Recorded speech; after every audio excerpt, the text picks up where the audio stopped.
Hello and welcome. You know, if you watch the news, the world news that is, you will see death and famine, and you will see insurgents and fighting and disease, and it will make you want to stay home and never ever want to travel ever again. But our guest today, after watching his traveling experiences, how he gets into the culture, he gets to know people for the language and the culture and everything else. It makes you want to have such an immersive experience into what he's doing. And that is, what I'm talking about is Banjo Earth, and our guest is Andy Eversole. Andy, thank you so much for Hey, how's it going? Good to be here. Thanks for having me. Yeah. What you do is you go over to a country, you've been to China, to India, to Mexico, to Peru. Am I leaving anything out? Brazil. Brazil. Yeah. Yes, China, India, Brazil, Peru, and Mexico now. Yeah. Yeah. Yeah, I mean, just what a cool thing that you do. Like, when you see it, like how you interact with people and how you get into the food and the music, and you get in kind of like a jam session with some of the people in there, and there's just music and life. And I'm just like, man, I want to go there. I never ever thought I wanted to go to this place, but now I want to be there with no, Andy. actually, Getting to I want to be Andy. Yeah, I want to be. Yeah, that's even better. I want to be Andy. Yeah.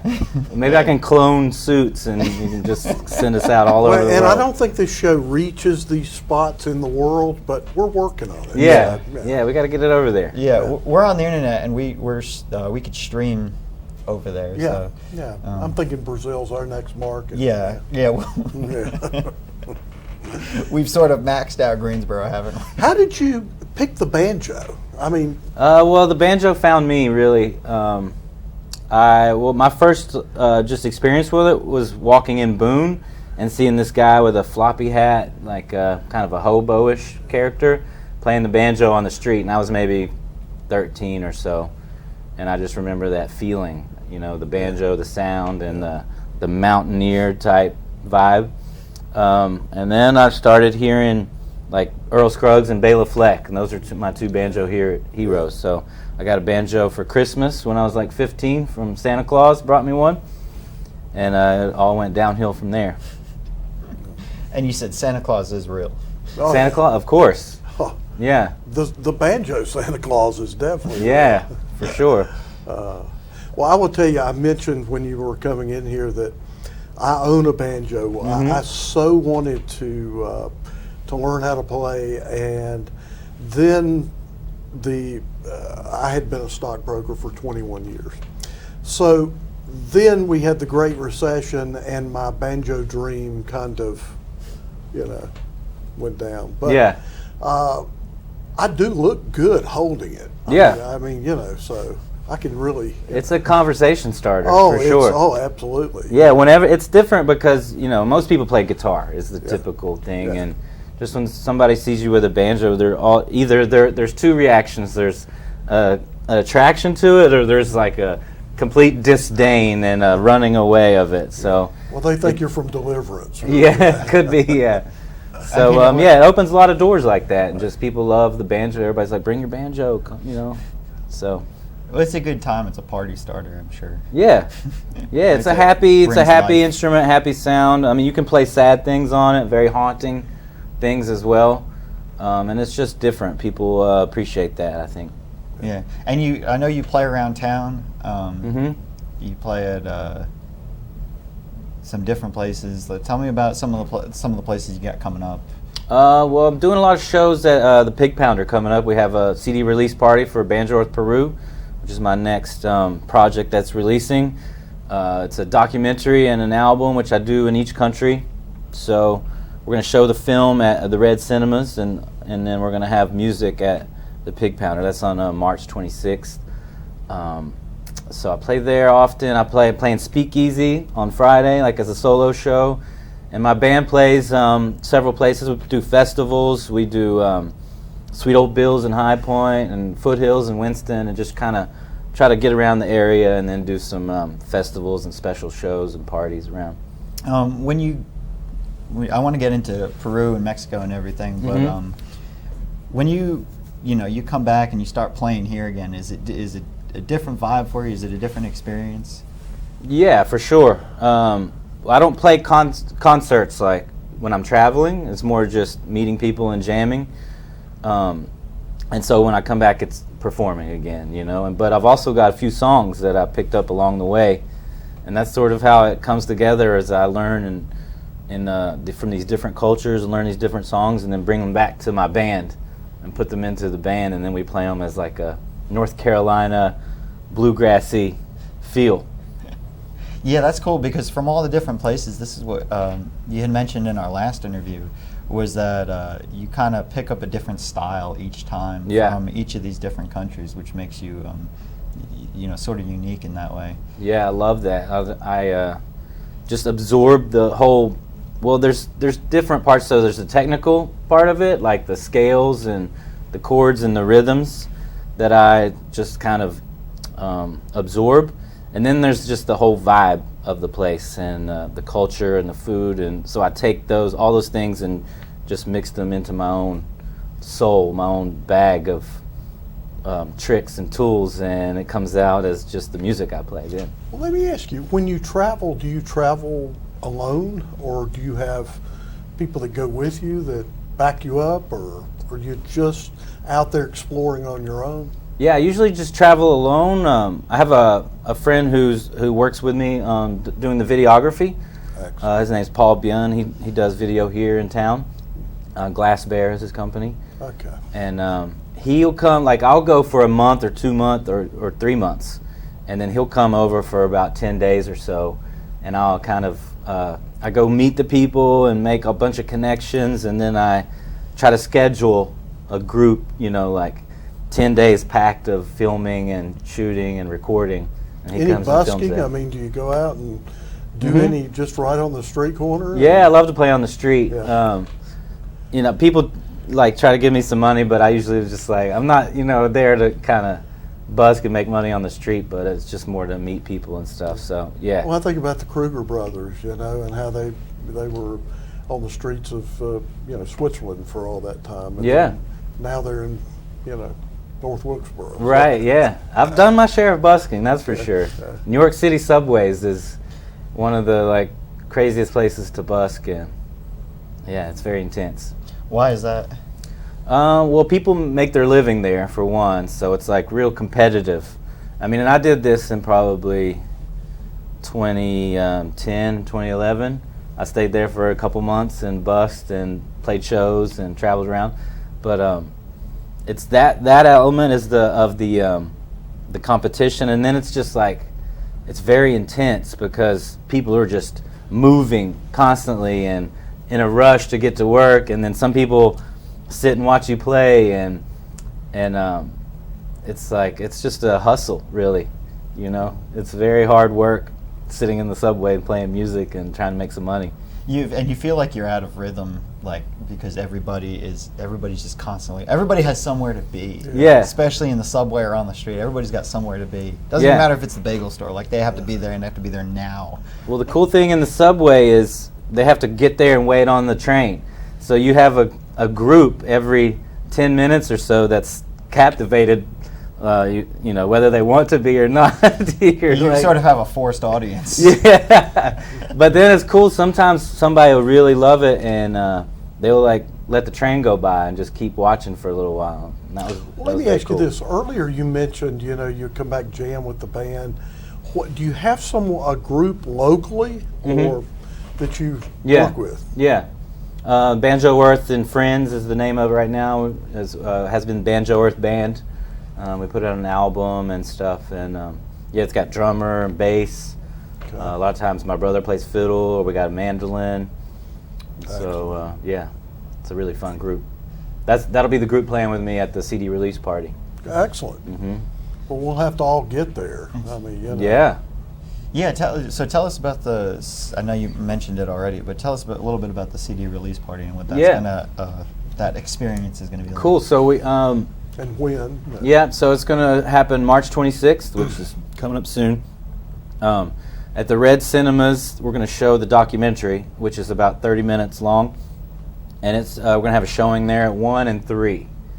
So 2 showings there, and then at 4 we're gonna just go across the street to Pig Pounder and start up the music at around 4 o'clock, and then we're gonna play most of the music from the Prove album in the first set, and then we're just gonna kind of jam the second set. And as usual at these parties, I have some of the street food dishes that I come across and I enjoy the most, and my friend Chef Nolan is gonna prepare some of those. So I think we're gonna have a dish called causa, which is a really cool like mashed potato and chicken dish. And huancaina sauce, which is made with this famous Peruvian peppers. They're called yellow peppers, but they're orange. They're so good. I brought like 1 pepper back with me and took the seeds and made a bunch more peppers. So that, and we were going to do ceviche, but that might be a little too risky. So we're going to keep it simple. And yeah, but ceviche in Peru is the dish. Amazing. Have you made some of this on your own? Yeah, I met a girl who came to visit a couple times, and she was a really good cook, Peruvian cook. So we prepared some of these dishes. Yeah, we made ceviche. She was vegan, so we didn't put the fish in there. We put like fried mushrooms instead, but it works. And lomo saltado is another dish made with steak and like French fried potatoes and an amazing sauce. The Peruvian sauces are the magic. There's like the food down there is so good. It's a food destination. A lot of people don't know this, but you could just go there for the food alone. If you go to Lima, they have a bunch of like 5-star restaurants, but also the street food. So from the highest restaurant to the street corner is delicious, tasty food. Well, you know, South America is a big continent, and how did you pick Peru and Brazil to be your 2 go-to spots? The Brazil, I think, well, a lot of it, so the way I choose my places to go is a combination of the culture and the music. Brazilian music is actually one of the reasons I started Banjo Earth in the first place, because I was listening to this album all the time, and I was like, that's what I want to do, is just go to different countries and learn their music. Brazilian music's amazing. So Brazil, that, and like the beach, like their food isn't amazing. It's pretty good sometimes, but the music and the culture and the dancing and all that is great. Beach. And I've always been attracted to the Amazon rainforest. Like I have some past life from there or something. I'm not sure what goes on there, but and Peru was more of like the culture. Machu Picchu has always been a place I wanted to go. Did you go? I did go. Yeah, it's in Take the documentary. The banjo up there? No, I didn't take the banjo. I don't know if you could get in there with the banjo, but you probably could. But the banjo is pretty heavy, and so like I have to be selective with my places that I take the banjo. Yeah. But that would have been super cool. Yeah. But we did get video of that. That's in the documentary, and I wrote this song that is like the background music for that scene. So that was an incredible place. I mean, you hear about it and you see the pictures, but until you get there and see it, you don't really understand what it feels like, the magic of the place. Because it's way up in the mountains. You got to take this train there, and then once you get there, it's on the top of this gigantic mountain, surrounded by other huge mountains. So just like the space, that's why the Spanish never found it when they conquered Peru. They never found Machu Picchu. They heard about it, but it was so far back there and so high up, they never discovered it. And then it like got grown over for years and years, and got rediscovered in the early 1900s. Yeah. Rediscovered. The locals knew about it, but Yeah. you know. Isn't it amazing that a place like that can exist, though? I mean, that is, Yeah. and go unnoticed for so long, and then, you know, Right. come back. Comes back to life. Yeah. Everyone I've spoken with that has been to Machu Picchu said it's almost a religious experience in the sense that you're in awe everywhere you look. Yeah. And It is like that. so. And I think there's a reason they put it in that spot. I kind of have this belief that there's different places around the earth that have these energetic vortexes, or so, you know, and that's why a lot of these like ancient spiritual places are put in these certain spots. And so when you go there, you not only feel the energy of the place that they created, but also just the energy of the space in the earth where it is. I think definitely Machu Picchu is one of those. Well, tell us, has that become commercialized, or is it still fairly remote enough that it stays intact as I guess a natural phenomenon now? Yeah. But- Well, they take good care of it in that way. Around it is a town. Like there's a town at the bottom of the mountain, so Machu Picchu's on the top. Yeah. And like there's only two ways to get there. Is you take this one train that goes there, and they drop you off, and you can either walk up the rest of the way or take a bus up that one mountain, or you can take the Incan Trail, which is like a 3 or 4 day hike in. So most people take the train, right? Yeah, yeah. But like, yeah, there's a town at the bottom. There's a couple hotels there. Yeah. So around it is touristic and commercialized a bit, but the actual place itself is like you would have found it Wow. 100 years ago. And there's like llamas walking around the place, and I could just see that Andy Eversole live at Machu Picchu. yeah, Yeah. we got to make that happen. Yeah. Drop you in maybe by air. Yeah, just a helicopter. Yeah. Are you? I know you're a spiritual person. Mm-hmm. Are you like a religious person, or what is your this? I know this is personal, but what is your belief? Because I know you got. I know your website is. You have different things on there about. You know, these aren't just travels, and this isn't just music. I could tell. I could tell like you are. You know, trying to better people. Yeah. Through this. Right. Well, I grew up in like the Christian tradition from Kentucky and North Carolina, and got baptized and stuff like that. But I still play at church sometimes. So just my environment has been a Christian experience. But I find elements of every religion as I travel around the world that I enjoy, that I love, and it's really like just a connection to God. It seems to me everyone's looking for that. And so that's where I find myself, just in different forms connecting to God. But like also the spirituality part, yeah, I just wrote a book on Tantra. That's an ancient Indian discipline, spiritual discipline. And like energy is a way that I see the world, as I was talking about these energetic vortexes around the earth. Yeah. And just communing with different people, like we all seem to want the same thing, which is that connection to God, you know, family, prosperity, and some sort of safety and just Inner peace. yeah, inner peace and enjoyment of life. And so that is, I guess, if I have a religion, it's those things. Well, when you said Banjo Earth is the name of the band, right? Mm-hmm. What's the genesis of that name? Where did you come up with combining banjo and earth? I mean, where's the... Well, Banjo Earth is the name of the project that I came up with. It was around 2015 when I came up with this idea. I've always wanted to go around the world and learn music with my banjo, and because I went to China, I went to Guilford College, Okay. And I took a whole semester in China, in Beijing, and that's when I first started seeing the world from other perspectives like that. And I knew I wanted to do that later. So around 2015, I came up with the idea for Banjo Earth, which was just taking the banjo around the earth and, learning from different cultures and sharing my bluegrass roots and telling stories and making videos and music. And so the band just kind of grew out of that. So it was called the Banjo Earth Band, and now I'm kind of working with Banjo Earth and friends, and just kind of keeping the name moving, while we keep playing local shows. Right. Mm-hmm.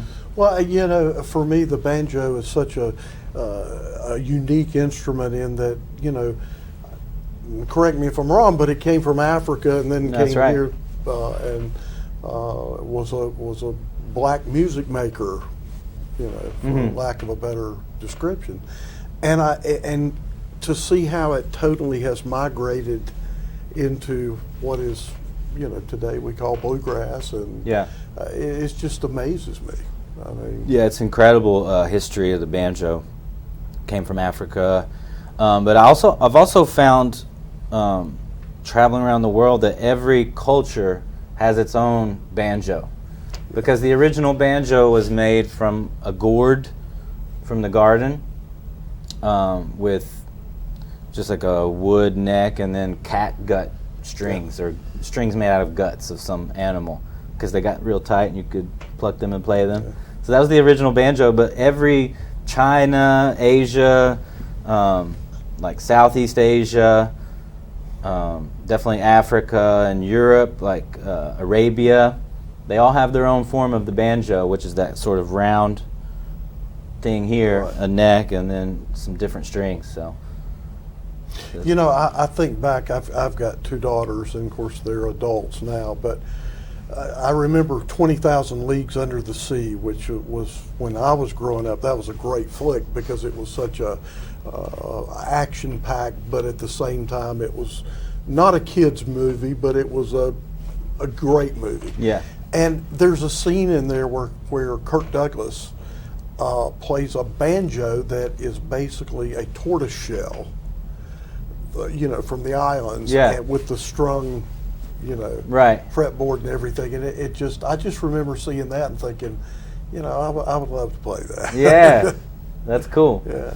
Yeah. And the other thing I was going to ask you, I know that a lot of artists, guitar players especially, are putting banjo strings on their guitars to give it a different sound and a more taut play. What would be the effect of that, and do you run across that? I haven't seen that. I've seen a lot of banjitars, they call them, which are basically a banjo with 6 strings, just like a guitar would be. Okay. And so I see a lot of people on stage playing that, like we're normal guitar players, and I think it's just for really, well, there's got that sound, the banjo sound, but it's also just like a cultural nod or something, like just an artistic choice, and it also,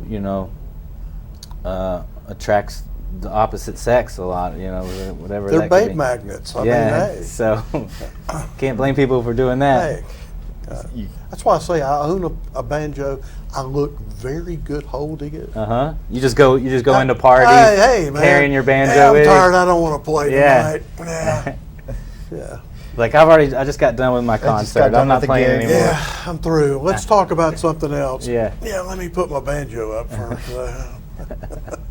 It works. Yeah, it does. Going off of that, I want to take you back to an experience that I saw you had in where is it? I lost my place. San Pedro. San Pedro. Your plant ceremony. Yeah. And I thought that was cool. And you went into this. It looked like a village. You went into in the mountains. This beautiful backdrop to the video, and you had this.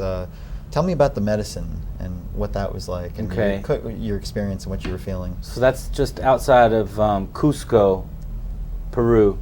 And Cusco's the city. It's like the ancient capital of the ancient Incan Empire, and that's where you go to get to Machu Picchu.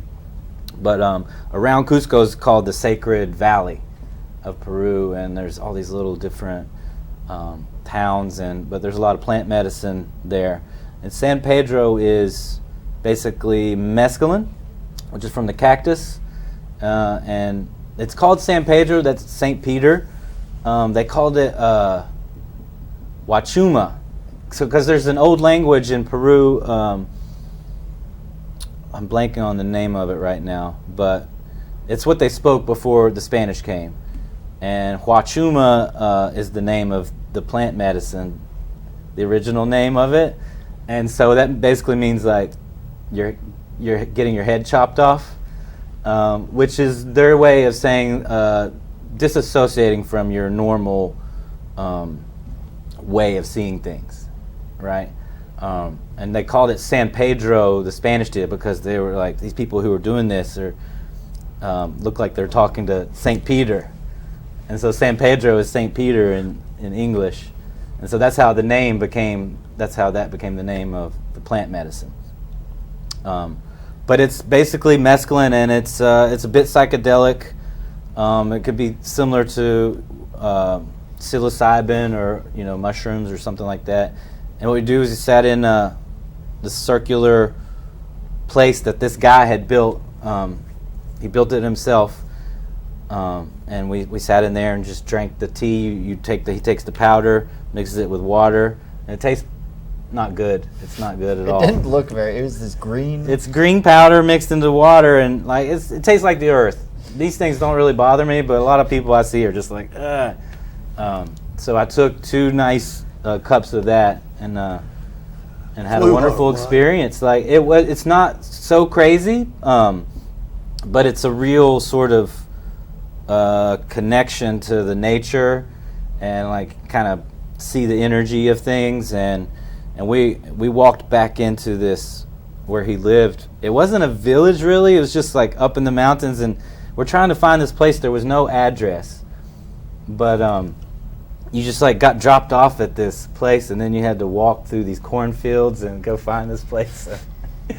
I'm sure the people that wanted to be there found a way to get there. Yeah, you find a way to get there, and I think it's designed to not be so easy to find.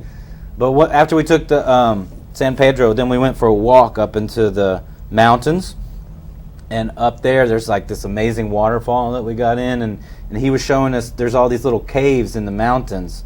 And he was saying he's been through all those, like, exploring and stuff, and there's a bunch of old, like, Incan mummies and stuff, and people buried in there from years and years ago, or, like, skeletons and stuff. So that's where they used to come just bury people in those mountains, and there's just, like, black things coming on the side of the mountains, and it was fascinating. Yeah, you can see a lot in that video, but it's hard to explain. Yeah, how did you make that connection? Like, how did you? I guess you had to do a lot of research before you got down there. Well, a lot of times the people that I meet help me find those things. Yeah, I meet a lot of friends, and then they, find out my tastes and help me get into experiences that I would be interested in. I think so.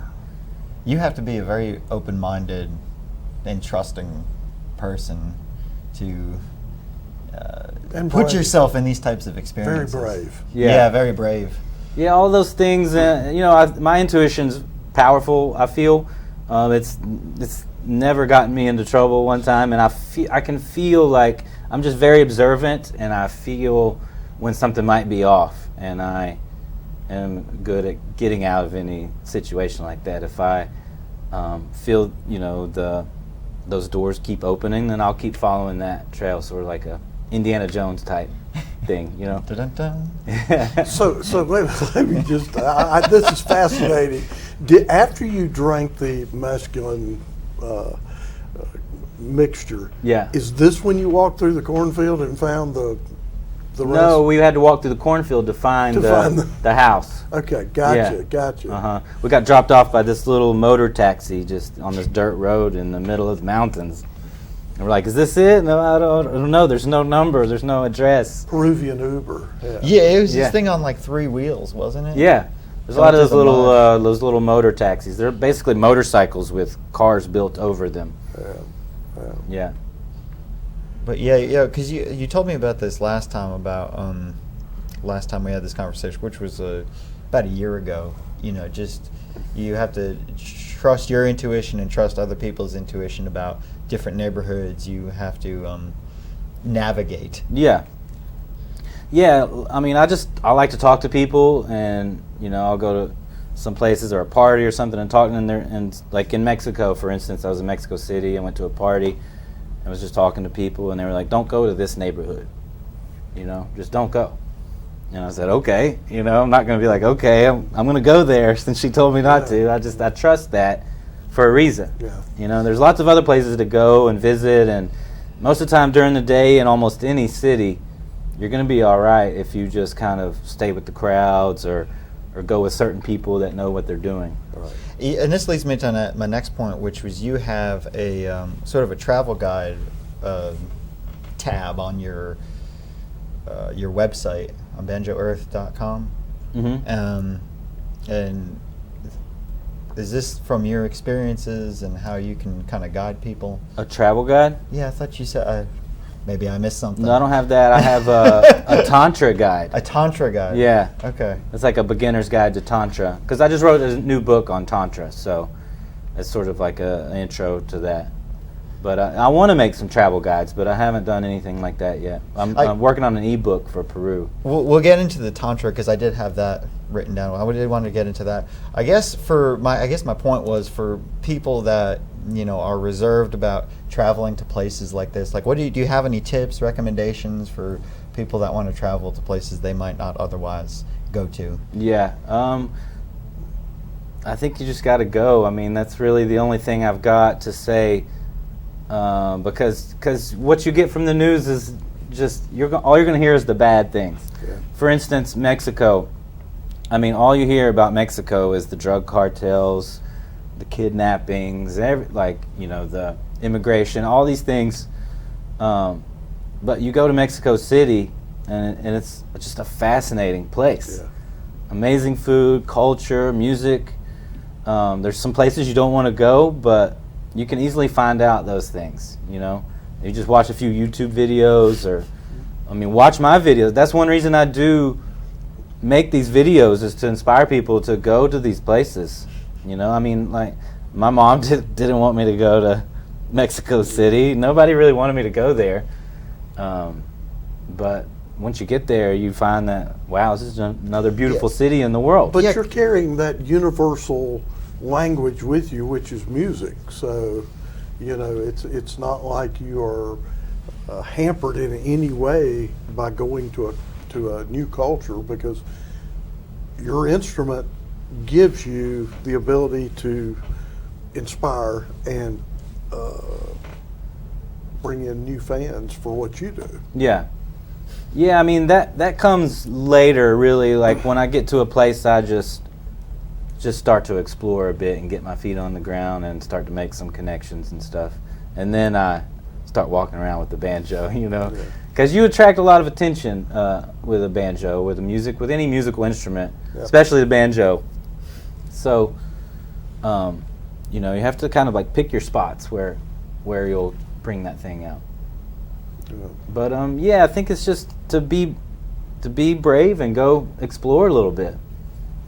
Most of the world, like, I'm fascinated every time I go to a place, like I go to Mexico City or something, or Lima, and I just see the world is happening out there. Every day people get up and go to work, and these cities are just moving, and life exists other places, That's like, well, I want to ask you too, because you mentioned Guilford College, and I know they're doing a kind of an expansive speaker series that's not the ones where you go out here and you pay the big fees and but speakers that come from within, from Guilford, and you would be perfect for them to have and to interview and to bring out the instrument and play. And I mean, what you've done at a very early age is inspiring. And I only throw that out because I know they're always looking for people that can fit into this. And you're perfect for it. So. Yeah, thank you. Yeah, they're actually writing a story right now on Banjo Earth, I guess the alumni Great. thing. Great, So great. yeah, I love to speak too, and just kind of tell stories from the road and play some music. I've done a few universities. I went to Puget Sound University in Seattle and did one after the China program, and that was pretty David fun. would love that. Yeah. And it's just, I like to inspire people to go do their own thing. That's one of the main reasons why I do Banjo Earth, is to get people out into the world and go have an experience. Excellent. So tell me about your book, Tantric Male. Yeah. Is that right? Mm-hmm. Tell me about that and what inspired that. Well, I've been into Tantra about 7 years now. So this is ancient Indian spiritual and sort of sexual discipline, basically the art and science of energy. Learn how to use your energy to better your health, better your relationships, and be more in the present moment with your focus and clarity. And so, like, it really just helped me once I started learning about it and using it in my life. And so I figured I should, write it down and share it with other men, basically, to help them do that. Because there's a lot of books on Tantra books for women. There's not many for men. So, I wrote that and put it out. And where can people find that? thetantricmail.com. Tantric Male. Yeah, that's where the book is, and I'm working on a course to go with it, and it's also available on Amazon now, the book. It's my first book, so it's kind of exciting to be an author. Yeah. It must have been tough, because I couldn't imagine what it's like to write a book. I'm not a writer, but I think you're more of a writer. I've seen your posts and stuff. Yeah, like I wrote a your lot of Facebook blog posts for a media outlet called The Men of Order. And I basically had an idea to write the book, so I made all the blog posts about different parts of it and then put them all together. And that's when I went to Mexico this year. I spent the first 3 or 4 weeks there, like just finishing the book and putting it out. What's next for you? What are you looking at as far as another place to go? Well, so the Peruvian thing comes out this month, and I'll spend some time releasing that and getting it out, and then I've got a lot of songs. I started Banjo Earth, North Carolina, right before the pandemic happened, and so I wasn't able to finish that. Got sidetracked, went to Brazil and Peru now, and so I've got some things there. I've got a bunch of songs there to go back and finish and make videos and kind of explore North Carolina. There's some fascinating things here that I love, and then I'm planning on going back to Mexico in the fall. In November they have the Day of the Dead celebrations right after Halloween. Everybody's like dressed up as painting their faces with skulls, and it's just fascinating. So I'm going to go back there, and I'm writing some songs in Spanish. I'm learning some Spanish, and love Mexico a lot. So I'm going to go back there and really do that. And tell me about Hypnosis Earth. Hypno Earth. Hypno Earth. Yeah, so I became a licensed hypnotherapist in 2012, and I've been doing that work since then. And I help a lot of people with, it's sort of my day job, I guess I would say. Help a lot of people with their focus, their mindset, like stress and anxiety. I get a lot of people wanting to quit smoking and lose weight, and that's how I got into Tantra. Also, was like, it's just they overlap a lot as far as just the power of your mind and learning how to use and how to program your mind to be more positive. And because you have your conscious mind that we use like kind of just in the day, and then you have your subconscious where all your beliefs are, all your like default behaviors. Mm-hmm. And so hypnosis works directly with the subconscious. Yeah, I've heard this, that, and correct me if I'm wrong, but the mind is like 90% repetitive and like 95% negative. Somewhere in that realm. They've done studies, but like those are all sort of arbitrary. But a large part of your the average thought process, I can't remember. I think it's like it's somewhere between 20 and 60,000 thoughts per day for the average person, and then 80% of those are negative thoughts.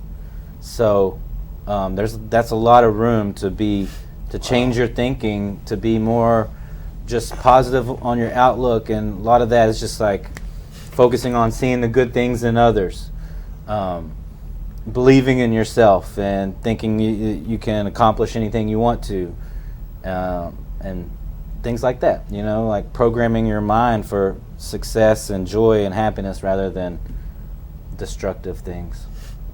Yeah, that's like I guess that kind of goes along with my my introduction of the news is always inherently bad. It's always telling you bad things. Right. And it's like, no, I don't want to go anywhere. That's important. Yeah, that's important to pay attention to what you're feeding your brain.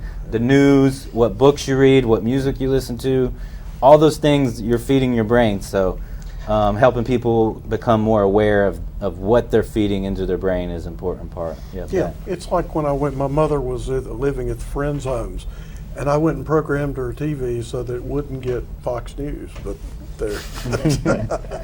Anyway. Yeah. Neither here nor there. And you don't really watch the news either, do you? I don't have a TV at all, but I have Twitter, so like that's the thing is you're gonna get what news you need to get. You know, anything that's important, you're gonna get it. You're gonna find out. Somebody's gonna tell you, or you're gonna see it somewhere. But yeah, I think like Twitter's sort of my. It's so random. Twitter's so random. It'll tell me random things. Mm-hmm. Well, it depends on the kind of people you follow. Yeah. So you have control over your experience in that way. You know, if you don't like a lot of things, like any social media is like this. Yeah. Your experience is your responsibility. You can curate your own thing however you want to. The algorithm. Mm-hmm. We have a couple minutes left, and I can't believe how quickly this has flew. gone. It flew. Like we were just trying to dig and dig and dig. Yeah. You know. Yeah, like, we've had fun here. We're having a lot of fun. We Get might have that to have out. Okay, Yeah, we're ready to play you some brought banjo. the banjo. Yeah. Yeah, I usually try and break, especially when I have a musical guest. We usually try and break it up with a little bit of music in between. Yeah. We usually try and get at least. But we usually don't have musicians that are also as interesting outside. Oh, 15 minutes? We got 15 minutes left. Okay. Okay. Yeah. Us a 5. Oh, I'm sorry. We That's got the still 5. okay. He meant to put a 1 in front of that. All right. Well, what should we do? Let's hear what you were kind of playing when you first came in here. And Okay. I believe it was a Spanish. That's a Peruvian, old Peruvian song. So that's one of the things I like to do in different countries is find the old folk songs that really mean something to the culture. You'll find if you spend enough time there, you'll start to hear these songs more often, and you'll find like, hey, what's that song? And so this is one that's really cool in Peru, and I heard people in Mexico playing it. So it's sort of a regional fame. So it's called Cariñito, which means like little. Cariño means like loving and sort of touching, and it's like little loving, little. It's like this.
shame we don't have a beer in our hand. We're not Yeah. sitting in Yeah. sitting on Yeah. the Need street a there. pisco sour to go with that one. Pisco sour. Pisco sour, yeah. That's a Peruvian drink made with pisco, which is like their liquor, and lime, and it's got egg white on top. Oh, wow. It's amazing. Yeah, so that's a famous, that comes from a style of music that comes from the jungle. And there's Amazon is a big part of Peru, as it is in Brazil as well. But there's a style of music that comes from the jungle there in Peru called psychedelic cumbia. And it's like a lot of rhythm, drums, and percussion, and electric guitar. Wow. Yeah. And so I guess, electric guitar is not that old, so I guess a lot of those songs just came from the jungle, and then people just picked up the electric guitar and started doing them. But it's a very cool style of music. I listen to it often.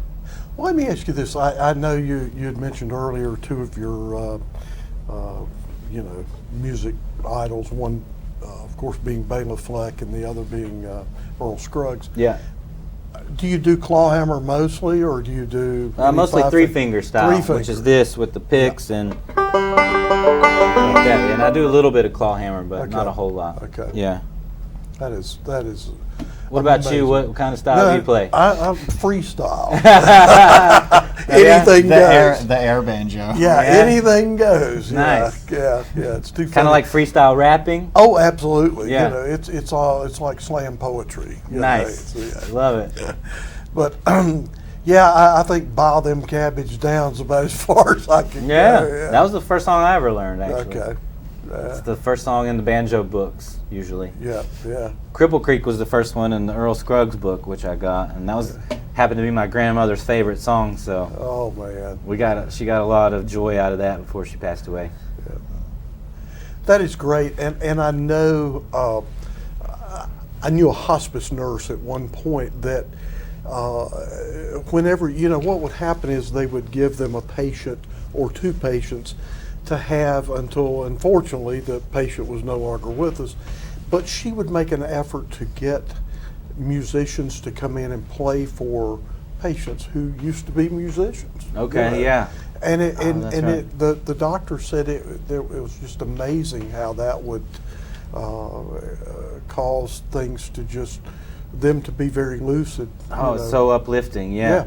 I mean, there's people who can't remember anything else, but you put them in front of a piano Absolutely. and they start playing all the songs. Yeah. I remember there was one place in Martinsville I went to play, and there was this old guy who used to be a fiddle player, and he was like so into it, and he's sharp as a tack. Yeah. And they said before then he wouldn't talk to anybody or anything, Yeah. and it just came alive. And then I found out 3 or 4 days later he passed away. So that was sort of something special for him right before he left.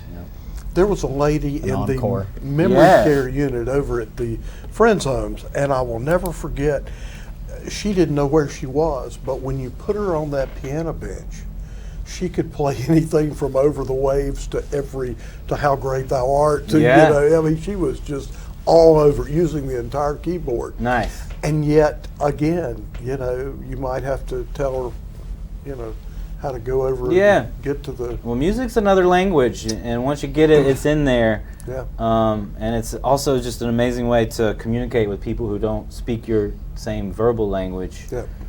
And that's the coolest thing about it, There was I don't know if y'all are familiar with the Netflix series Stranger Things. Mm-hmm. And there was this in season 4. There was like a theme of the way to fight the monster was to play music. Yeah. And it was music reaches parts of the brain that nothing else can. And Yeah.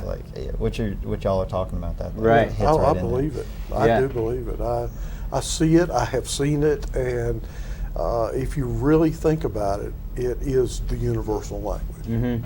It really is. Yeah. That and math. Yeah. And music is math in so many ways, just the frequencies and the vibrations of the strings. When you pluck a string, it vibrates, and that note is a certain vibration that's giving off into the world. The 4 count. Now, you did mention you were going to Merlefest. Tell us about Yeah. what you'll be doing there. I'll be playing with a band called the Local Boys. I think we play on Sunday. I don't think they've gotten the schedule yet, so Okay. I'm trying to just fit that in with. I've got a bunch of other shows that weekend. Yeah. Merlefest is a great venue, though. I love Merlefest. That's where I learned to play a lot. Was early in the days of Merlefest, going to the campgrounds, right, and just sitting in, jamming with people all night long, going to different sites and just hopping in playing banjo with them. I always loved to go see Pete Wernick because he was the Dr. Banjo. Dr. Banjo, yeah. And he would have his wife with him, and now, of course, she's even there even more so than in the years past. Yeah. But I can remember when he was with Hot Rise. I mean, right. which was, great band. Oh man, yeah, and it just, and also I remember so well that David Letterman had all these great banjo pickers on one night. Mm-hmm. It was Earl Scruggs, I think, had organized it, but it was like Steve Martin, Earl Scruggs, Pete Wernick. I mean, yeah. They were all, I think Bela may have even been up there at that point. And it was just phenomenal when you put that many together playing. And yeah. then, then they would. Yeah, a lot of banjos sound good together, I think. Man. Maybe not everybody thinks that, but I do, for sure. Oh, it's beautiful. And I love to play with, old time. You saying claw hammer is like what we call it old time style, and this is called bluegrass style. I think the sound of an old time banjo player and a bluegrass banjo player playing together is one of the coolest sounds in the world. Yeah. I know years ago, and of course he's still around, still does it, but Riley Bogus used to be. Yeah, I know Riley. Yeah. He's awesome. And you would see him just about, he would go anywhere he was invited. I mean, right. That was the thing that would, if you don't want him, don't ask him to play, because he's going to show up and he'll be there. And to me, he was the best clawhammer player that I had seen, because consistently he could do it. Yeah, he's great. Yeah, he's on the Cold Mountain CD, which became one of my favorite CDs a long time ago. I didn't know him then, but I listened to that album a lot. After Old Brother Where Art Thou came out, Down from the Mountain tour came around, and he was a part of that, and Laurel and Dossett and a lot of others locally, and it was just phenomenal because that brought attention to this kind of music. Yeah, it was huge. Made it cool. Right. Yeah. Well, it was cool before then, but maybe people thought it was cool. There you go, but that, it made it cool to a whole new group of people. Yeah, and that keeps happening. Billy Strings is doing that now. He's blowing up and getting famous and bringing people back to what bluegrass is. Yeah, I love it. It's fascinating. Are you still working out? Are you still running? Because I was at the run club at. Yeah, I saw you somewhere. Yeah, and you passed by me. You passed by a little brother going up McGee Street. Okay, yeah, that's right. And I saw you, and I was like, "That's Andy running." Yeah, yeah, I love to run. I usually go to someone Burmill. behind him chasing him, or the police were behind me? No, I love to go to Burmill Park. It's one of my favorite places in the world. There's trails all around the place there, and that it just lets me kind of take a mind bath. I call it, just get out in the woods and you see all kinds of deer, and I run and I walk and meditate, and that's my personal space. It's like my sanctuary. And people don't realize that. People think it's like horrible, and in some ways it is, but like in some ways, like when I go down to I used to run like for cross country and all that stuff, but man, you do like a hard run, like you don't think about anything else sometimes but that next step. Yeah. If it's so miserable sometimes, that's all you're thinking about. And David Goggins, I don't know if you're familiar with him, he calls it like a mind search or something like that. And he's been through some really tough stuff in his life. Yeah. His childhood's really, really rough. So like for him, it's literally just therapy. Mm-hmm. And that's all that it is like he's digging in his mind through this pain. He's like fighting pain with more pain. Right. Yeah, I mean, taking care of your body is really important because the mind, the body, the spirit's all connected. Well, I'm so glad I got to meet you. I've heard Brian talk about you. I've seen some of the former clips that he's got, and we're just glad to update that. And of course, now we're going to have to look at our schedule. We may have to show up out at you guys come on out to the CD release party. It's going to be March 26th. March 26th, yeah. Movie is at 1 and 3 p.m. It's on a Sunday. How long is the film? 30 minutes. 30 minutes, yeah. Okay. 30 minutes. It took me maybe a month and a half or 2 months to edit it. Because you go through and you narrate everything, and you take shots of your trip. And Paul really comes to shoot most of the video. He's a really amazing videographer, and then I take the footage and edit it all and make the music. Sometimes I write songs for certain parts of the movie. Yeah, it's so much fun. I love doing it. And I hope everybody enjoys watching and listening. Oh yeah, it's a lot of fun to watch. And you have sort of a poetic style that goes through the. Well, I can't wait. I'm looking forward to it now. I'll make sure it's on my calendar. Yeah, put it down. Yep. Yeah. So. I guess that's about all the time we have. I'm waiting for David to give me the wrap-up cue, but He did? yep, there it is, right on time, baby. Thank you so much. Here's the wrap-up cue. Thank you so much, Andy. Beautiful. Yeah, thanks a lot for having me. I enjoyed it. Yeah, and thank you for watching our program.